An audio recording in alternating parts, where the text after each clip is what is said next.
Bonjour à toutes et à tous, heureux de vous retrouver aujourd'hui pour cette deuxième vidéo des Black Friday, ou disons plutôt le Black November.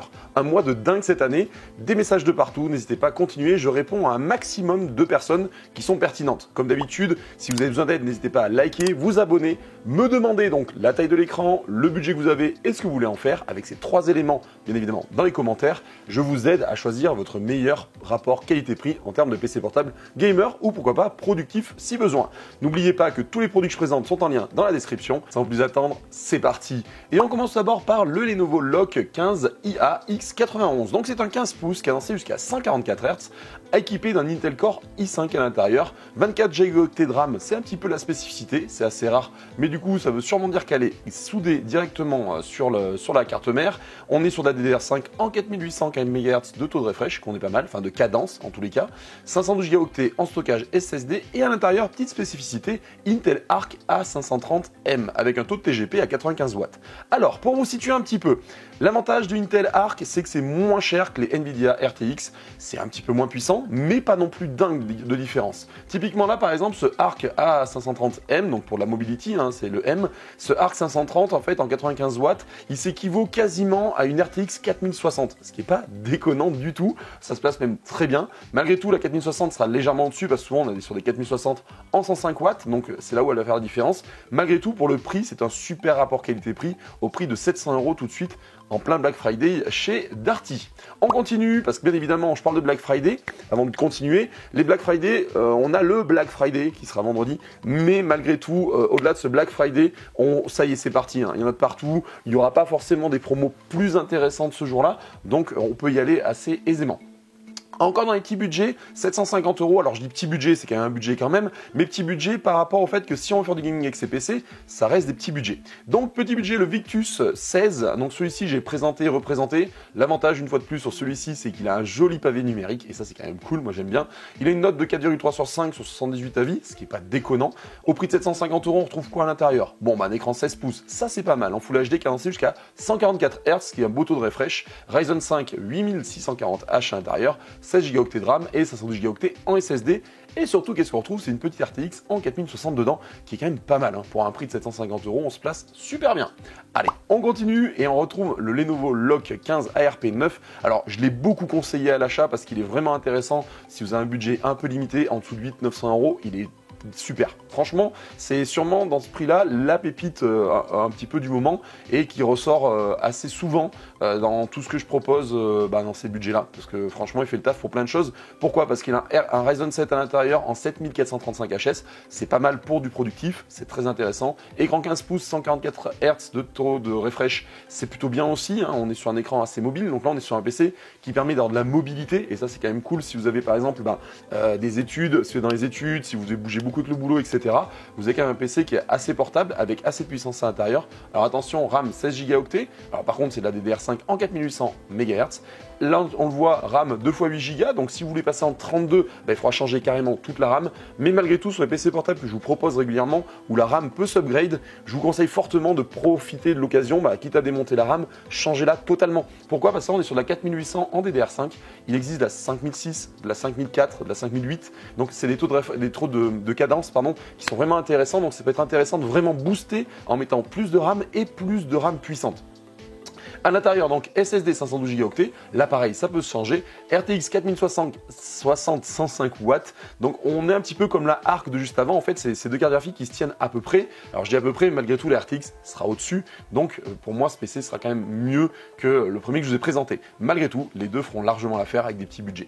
Allez, on continue maintenant avec un gigabyte. J'aime bien dire gigabyte avec le Y, c'est sympa. Sur rue du commerce, là on est sur un PC intéressant. Alors, pour le gaming, mais aussi pour le productif, pour un petit budget. Pour 1000 €, celui-ci, vous avez un i7 à l'intérieur en 13620H. C'est pas les meilleurs i7 du moment, mais malgré tout, c'est un i7 qui fera largement le taf sur du bon productif. 16 Go de RAM en SSD et 1 Teraoctet de stockage. Et ça, on le voit pas souvent en dessous de 1000 €, donc c'était intéressant de le spécifier. En plus de ça, on est sur un écran LED Full HD qui est jusqu'à 165 Hz. Donc là, c'est vraiment intéressant. GeForce RTX 4060 à l'intérieur, 8 Go en DLSS 3, Wi-Fi 6E à l'intérieur, Bluetooth, webcam, bref, ça je vous fais pas le détail. Mais ce PC se place super bien en termes de rapport qualité-prix pour un PC comme celui-ci. Franchement, c'est presque imbattable. Un écran LED, l'RTX à l'intérieur, le i7, Bref, productif, mobilité et hyper intéressant pour ce PC. Et en plus, il a un look assez sobre, c'est pas non plus trop tape à l'œil, trop gaming, donc si vous allez l'utiliser dans le boulot ou par exemple sur les études, c'est vraiment intéressant. Allez, on continue une fois de plus avec un Asus TUF Gaming A15. Alors beaucoup de monde m'a demandé qu'est-ce qui vaut ce TUF Gaming A15. Il est intéressant, c'est pour ça que je mets dans la sélection. Donc encore une fois, on est sur un 15 pouces, bien agencé puisqu'on a encore le pavé numérique sur celui-ci, et ça c'est quand même cool. Un A15, donc un 15 pouces en Full HD 144 Hz de taux de refresh, RTX 4060 à l'intérieur, donc ça se passe plutôt bien avec 8 Go, AMD Ryzen 7 7735 HS, pareil pour un peu productif, ça peut être sympa et ça peut aider, 16 Go de RAM, 512 Go en SSD, on est sur un bon rapport qualité-prix, il se place bien, en plus de ça il a un look assez sympa, on le sait. Les TUF ont quand même ce côté un petit peu gamer, un peu plus visuel, donc on sera un peu moins, on va dire, incognito. Pareil, un peu d'épaisseur, hein, ils sont pas tout fins, on le voit en plus quand on a un port Ethernet, et quand on a la taille d'un port Ethernet et l'épaisseur du PC, on se dit ah oui, effectivement, il y a un peu d'épaisseur. Malgré tout, ce qui est bien, avoir un PC épais. Pourquoi un PC épais? Déjà, vous voyez, il a un taux de réparabilité à 8,6. Ça veut dire que si vous avez une panne, il se répare plus facilement. Tout simplement, il y a des composants qui sont moins soudés que d'autres sur la carte mère, donc ça, c'est pas mal. Au-delà de ça, l'épaisseur veut dire je me refroidis bien généralement. Et qui dit je me refroidis bien, dit je ne chauffe pas énormément. Si je chauffe pas énormément, carte graphique peut tourner au maximum. Donc là, c'est une 4060 qui va tourner à 120 ou 140 watts. Donc ça, c'est intéressant. Et voir d'autres PC qui ont le même châssis qui tournent sur du 140 watts avec des cartes graphiques. Donc ça, c'est cool. Et plus il est épais, et plus ça refroidira facilement. Alors effectivement, plus on perd un peu en mobilité. Malgré tout, sur du 15 pouces, on perd pas tant en mobilité que ça du fait qu'il soit un peu épais. Donc pour moi, ça reste un bon rapport qualité-prix. C'est pour ça qu'il est dans cette sélection. Et on passe maintenant au champion toute catégorie de cette vidéo. J'en ai parlé. Je pense que c'est celui que j'ai le plus conseillé quand on avait des budgets à plus de 1300 €. Parce que ce PC, c'est une pépite. Vraiment, le Mi 6 Plus Gaming 16, c'est un écran 16 pouces, on parle de Quad HD qui a un jusqu'à 240 Hz avec un Intel Core 7 à l'intérieur avec 16 Go de RAM, 512 Go en SSD et une carte graphique en 4070 avec un TGP de 140 watts. Allez, on rentre dans le détail. Pourquoi je vous dis que c'est une pépite ce PC? Parce que tout simplement, on est sur une nouvelle génération de processeurs, donc on est sur les Intel Core, on va dire i7 15000, donc c'est la 15e génération de i7. Malgré tout, ils l'ont appelé la Ultra Core, donc l'Intel Core Ultra. Donc c'est la nouvelle gamme, donc c'est la série 15. Mais maintenant, on va partir sur une nouvelle génération de processeurs avec une nouvelle architecture. Du coup, ils ont changé. Donc on est sur la dernière génération. C'est des processeurs qui tournent très très bien. C'est très intéressant. Pourquoi ce PC, c'est une pépite hors catégorie? Parce qu'il y a une 4070 en 140 watts de TGP. Oui. Mais c'est dingue, parce que dedans, il y a de l'IA. Alors l'IA, elle fait un petit peu débat sur ce PC, parce que tout simplement, on se dit actuellement, elle gère mal tout ce que je pensais qui était bien, parce que je vous ai fait une vidéo sur ce PC, vous pouvez regarder par ici. Le seul bémol que je mettrai dans ma vidéo que j'ai faite sur cet ordinateur, c'est quand j'ai parlé de l'IA à l'intérieur. Alors l'IA, c'est pas n'importe quoi malgré tout, parce qu'aujourd'hui, elle gère mal apparemment tout ce qui va être système de refroidissement par rapport à l'utilisation qu'on en a. C'est-à-dire qu'elle a tendance à vachement accélérer les ventilateurs pour pas grand-chose. Elle est pas très équilibrée. Mais c'est un détail, pourquoi? Parce qu'aujourd'hui, c'est des choses qui peuvent se mettre à jour. Le logiciel se met à jour, le BIOS peut se mettre à jour.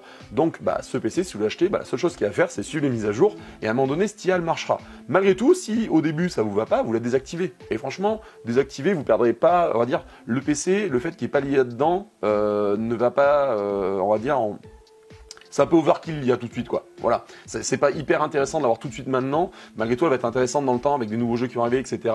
Pour mieux gérer les composants, mieux gérer le refroidissement, c'est ça qui est pas mal. Donc ce PC pour moi, c'est la pépite. La chose à faire avec cet ordinateur, si vous avez un petit peu de budget après, dans pas trop longtemps, c'est venir changer cette RAM, passer en 32 Go minimum, et changer le disque dur, enfin le SSD si vraiment vous avez pas assez de stockage. Mais c'est la pépite et franchement un prix de dingue, quoi. Et en plus de ça, il a un taux de réparabilité à 8,1 sur 10. Ça veut dire que s'il y a de la panne, on peut réparer des pièces assez facilement, et ça aussi c'est super intéressant. Et allez, maintenant on part chez Boulanger et on retrouve le HP Victus 16. Alors le Victus 16 avec un beau i7 en 13620H à l'intérieur, carte graphique Nvidia RTX 4070 dedans, écran 16 pouces, donc là on est sur un écran qui se passe plutôt bien. Et là ce qui est intéressant, c'est qu'on a 32 Go de RAM avec un SSD d'1 Teraoctet de stockage, et pour un prix de 1399 €, on est franchement pas mal, on se place même très bien. On le voit en plus, c'est un PC qui est assez épais, donc vu qu'il y a un peu d'épaisseur, encore une fois, il va bien refroidir, qui dit bon refroidissement, va aider aussi en même temps à tout ce qui va être puissance de la carte graphique. Que je dise pas de bêtises, à vérifier sur ce PC, mais c'est possible qu'on soit sur du 140 watts de TGP. Ou au moins 120, on va dire. Voilà. Bon, à vérifier. N'hésitez pas à me poser la question en commentaire. On verra si tout de suite vous êtes encore sur la vidéo. D'ailleurs, si vous êtes encore sur la vidéo, marquez-moi Gamer Boom Boom. Hein, voilà, comme ça au moins je sais que vous êtes encore là. Et on continue maintenant cette fois-ci sur rue du commerce avec l'Aorus 16X ASG. Celui-ci aussi je le mets dans les sélections parce qu'il est intéressant, il se passe plutôt bien en termes de rapport qualité-prix. On est sur l'Intel i7 en 14650 HX, RAM 16 Go en DDR5, SSD 1 Teraoctet à l'intérieur. une belle RTX cadencée jusqu'à 140 watts de TGP pour une 4070, c'est pas déconnant, c'est-à-dire que ça envoie du lourd. Donc pour moi, un PC qui se passe super bien. Le seul petit bémol que je pourrais trouver sur ce ordi, c'est qu'aujourd'hui, quand on regarde, on nous a pas mis de pavé numérique alors qu'on est sur un 16 pouces. Voilà. Mais sinon, franchement, il se place super bien ce PC. Franchement, c'est cool. Allez, on continue avec Cdiscount de nouveau et le MSI Katana 17. Alors, le Katana 17, écran 17 pouces. Pourquoi je viens cette sélection? Parce qu'on n'a pas beaucoup de 17 pouces. Parce qu'en dessous de, on va dire, 1300, 1500 euros, on trouve pas forcément beaucoup de 17 pouces à des prix intéressants. Là, en l'occurrence, celui-ci en fait partie. C'est pour ça que je le mets dedans. Écran 17 pouces, Full HD, cadencé jusqu'à 144 Hz. Rien de déconnant. i7 13620 H, pardon. Donc on est sur un processeur qui permet de faire du productif, ça c'est cool. RAM 32 Go, donc dit aujourd'hui je suis quand même un bon productif. 512 Go de RAM, malheureusement je dis que je suis un peu moins productif via ce petit point là. RTX à l'intérieur 4070 en 8 Go, donc rien de déconnant. Et Windows 11 de préinstallé. Donc pour 1500 euros, vous aurez un limite un peu dans le temps si vraiment vous êtes bloqué ou alors un stockage externe. Les 512 Go en SSD qui sont un petit peu limite, mais malgré tout on est sur un PC qui se place super bien en termes de rapport qualité-prix. Là cette fois-ci on l'a pas oublié, le pavé numérique est là. On est sur un châssis quand même qui est très gamer, hein. On est chez MSI, on s'en cache pas qu'on a MSI, on dit clairement qu'on joue sur boulanger avec le Omen Transcend 14. Donc là on est un peu sur un PC un peu particulier, j'ai fait un peu le grand écart. On est sur un 14 pouces, donc on parle d'ultra mobilité mais pas au détriment de la puissance, puisqu'à l'intérieur on trouve un Ultra Core, une Intel Core Ultra 9. Alors il va falloir donner un petit peu de temps pour que je me fasse à dire Core Ultra plutôt qu'Ultra Core. Je trouve que c'est plus facile à dire d'Ultra Core que Core Ultra. Malgré tout on est sur un Core Ultra 9 en 185H, donc il se passe plutôt très bien, qui dit qu'il est très productif. Nvidia RTX GeForce à l'intérieur, RTX 4060, donc aujourd'hui je suis productif, mais je permets de faire un peu de gaming. Écran 14 pouces, la RAM 32 Go à l'intérieur, donc salut, je suis un gros productif, 1 Teraoctet de stockage. Clairement, cet ordinateur, il est fait pour les gens qui font du productif, qui bougent beaucoup, qui ont de la mobilité et en même temps qui souhaitent jouer à des petits jeux par-ci par-là. Ça fera largement l'affaire avec une 4060 pour 1549 euros. Alors certes, la carte graphique ne représente pas le prix, mais encore une fois, ce PC, c'est du productif principalement et qui aide aussi aux gamers. On enchaîne par le Aorus 16X ASG. On l'a vu un petit peu avant sous un autre modèle et là on est sur le modèle hyper productif gamer. Pourquoi? Parce que je vous fais pas le détail du PC lui-même, parce qu'une fois de plus, si je me trompe pas, on nous a encore oublié le pavé numérique, hein. Mais bon, ça c'est encore autre chose, bien sûr, il est pas là. Mais non, au-delà du pavé numérique, PC ultra productif, pourquoi? Écran 16 pouces en Full HD, cadencé jusqu'à 165 Hz, donc ça c'est quand même cool, un beau taux de refresh, c'est même pas une cadence, un taux de refresh, c'est mieux. Nvidia RTX 4070 en 140 watts à l'intérieur, donc salut, je suis gamer, hein, et un bon PC gamer, avec un Intel Core i9 14900 HX, et là salut, je suis très productif aussi, donc je suis un gamer productif, ou je dirais plutôt un productif gamer sur ce PC là. SSD 2 Teraoctets de stockage, donc salut, je peux encaisser des gros jeux et en même temps des gros traitements si je souhaite faire de la vidéo, etc. en 4K, c'est intéressant. J'ai du stockage, RAM 32 Go en DDR5 à l'intérieur. On est franchement sur un PC ultra équilibré qui permet d'avoir tout en fait. Vous avez dans cet ordi pour 2000 euros, vous avez le gaming, le productif, le stockage, vous avez le all-in. Voilà, il n'y a rien à dire, il n'y a rien à rajouter. Franchement, un très bon ordi. Les Aorus en plus, pas les gigabytes, les Aorus en plus ont des looks assez sympas, je trouve. On peut le voir, petit gadget, on a une petite lampe qui reflète Aorus derrière. C'est histoire de se la péter un petit peu quand on sortait le PC en face de quelqu'un. Salut, moi j'ai un Aorus. Non, en tous les cas, voilà, un PC qui se place super bien. Voilà, on arrive à la fin de cette vidéo, j'espère qu'elle vous aura plu. Comme d'habitude, n'hésitez pas à liker, à vous abonner pour ne louper aucune des vidéos de la chaîne. Et je vous dis à très bientôt pour une nouvelle vidéo. Ah, ciao, bye bye.